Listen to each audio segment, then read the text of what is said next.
முதல்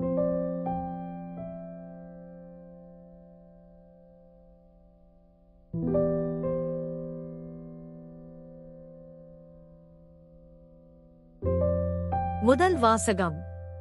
அலகையின் பொறாமையால் சாவு உலகில் நுழைந்தது. சாலமோனின் ஞான நூலிலிருந்து வாசகம்.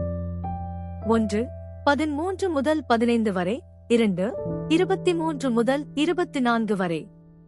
சாவை கடவுள் உண்டாக்கவில்லை, வாழ்வோரின் அழிவில் அவர் மகிழ்வதில்லை.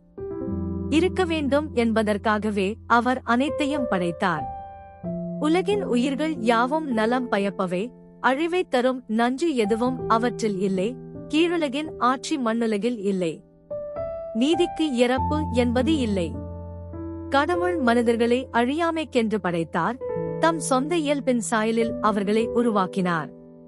ஆனால் அலகையின் பொறாமையால் சாவு உலகில் நுழைந்தது. அதைச் சார்ந்து நிற்போர் இறப்புக்கு உள்ளாவர். ஆண்டவரின் அருள்வாக்கு. இறைவனுக்கு நன்றி. இரண்டாம் வாசகம். இப்பொழுது உங்களிடம் மிகுதியாய் இருக்கிறது, அவர்களுடைய குறையை நீக்குங்கள். திருத்தூதர் பவுல் கொரிந்தியருக்கு எழுதிய 2ஆம் திருமுகத்திலிருந்து வாசகம்.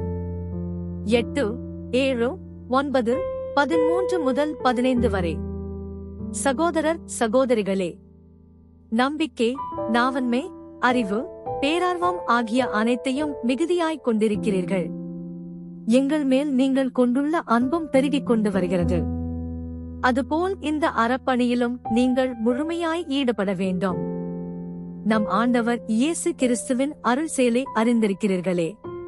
அவர் செல்வராய் இருந்தும் உங்களுக்காக ஏழையானார். அவருடைய ஏழ்மையினால் நீங்கள் செல்வராகுமாறு இவ்வாறு செய்தார். மற்றவர்களின் சுமையை தணிப்பதற்காக நீங்கள் துன்புற வேண்டும் என்று நாங்கள் சொல்லவில்லை. மாறாக எல்லாரும் சமநிலையில் இருக்க வேண்டும் என்றே சொல்கிறோம். இப்பொழுது உங்களிடம் மிகுதியாய் இருக்கிறது, அவர்களுடைய குறையை நீக்குங்கள். அவ்வாறே அவர்களிடம் மிகுதியாக இருக்கும்போது உங்கள் குறையை நீக்குவார்கள். இவ்வாறு உங்களிடையே சமநிலை ஏற்படும்.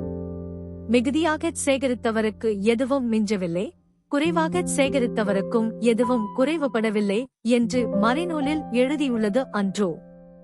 ஆண்டவரின் அருள்வாக்கு. இறைவனுக்கு நன்றி. நற்செய்தி வாசகம். சிறுமி, உனக்குச் சொல்லுகிறேன், எழுந்திடு. மார்க்கு எழுதிய தூய நற்செய்தியிலிருந்து வாசகம். 5:21-43 வரை. அக்காலத்தில் இயேசு படகேறி கடலை கடந்து மீண்டும் மறுகரையை அடைந்ததும் பெருந்திரளான மக்கள் அவரிடம் வந்து கூடினர். அவர் கடற்கரையில் இருந்தார். தொழுகைக்கூட தலைவர்களுள் ஒருவரான யாயிர் என்பவர் வந்து அவரைக் கண்டு அவரது காலில் விழுந்து, என் மகள் சாகும் தருவாயில் இருக்கிறாள். நீர் வந்து அவள் மீது உம் கைகளை வையும். அப்போது அவள் நலம் பெற்று பிழைத்துக் கொள்வாள் என்று அவரை வருந்தி வேண்டினார். இயேசுவும் அவருடன் சென்றார். பெருந்திரளான மக்கள் அவரை நெருக்கிக் கொண்டே பின்தொடர்ந்தனர். அப்போது 12 ஆண்டுகளாய் இரத்தப் போக்கினால் வருந்திய பெண் ஒருவர் அங்கு இருந்தார்.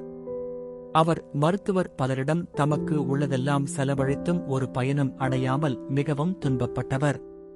அவர் நிலைமை வரவர மிகவும் கேடுற்றது. அவர் இயேசுவைப் பற்றி கேள்விப்பட்டு மக்கள் கூட்டத்துக்கிடையில் அவருக்கு பின்னால் வந்து அவரது மேலுடையைத் தொட்டார். ஏனெனில் நான் அவருடைய ஆடையைத் தொட்டாலே நலம் பெறுவேன் என்று அப்பெண் எண்ணிக்கொண்டார். தொட்டவுடனே அவருடைய இரத்தப்போக்கு நின்று போயிற்று. அவரும் தம் நோய் நீங்கி நலம் பெற்றதை தம் உடலில் உணர்ந்தார்.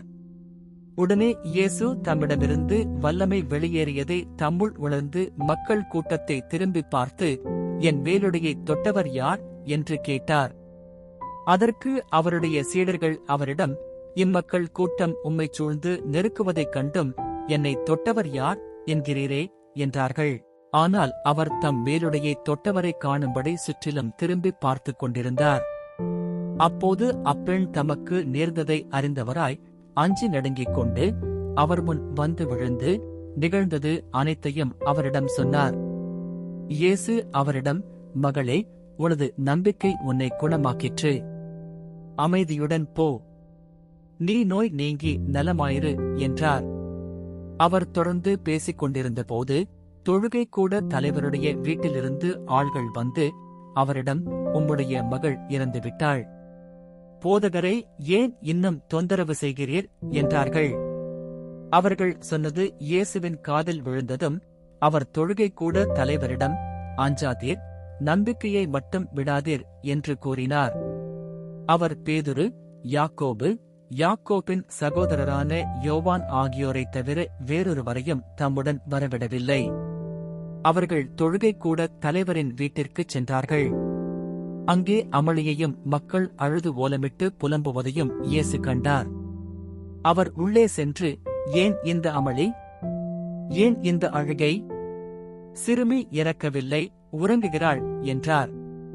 அவர்கள் அவரை பார்த்து நகைத்தார்கள். ஆனால் அவர் அனைவரையும் வெளியேற்றிய பின் சிறுமியின் தந்தையையும் தாயையும் தம்முடன் இருந்தவர்களையும் கூட்டிக் கொண்டு அச்சிறுமி இருந்த இடத்திற்குச் சென்றார். சிறுமியின் கையை பிடித்து அவளிடம், தலித்தா கூம் என்றார். அதற்கு, சிறுமி, உனக்குச் சொல்லுகிறேன், எழுந்திடு என்பது பொருள். உடனே அச்சிறுமி எழுந்து நடந்தாள். அவள் 12 வயது ஆனவள். மக்கள் பெரிதும் மலைத்துப் போய் மெய்மறந்து நின்றார்கள். இதை யாருக்கும் தெரிவிக்கக் கூடாது என்று அவர் அவர்களுக்கு கண்டிப்பாய் கட்டளையிட்டார். அவளுக்கு உணவு கொடுக்கவும் சொன்னார். ஆண்டவரின் அருள்வாக்கு. கிறிஸ்துவே உமக்கு புகழ்.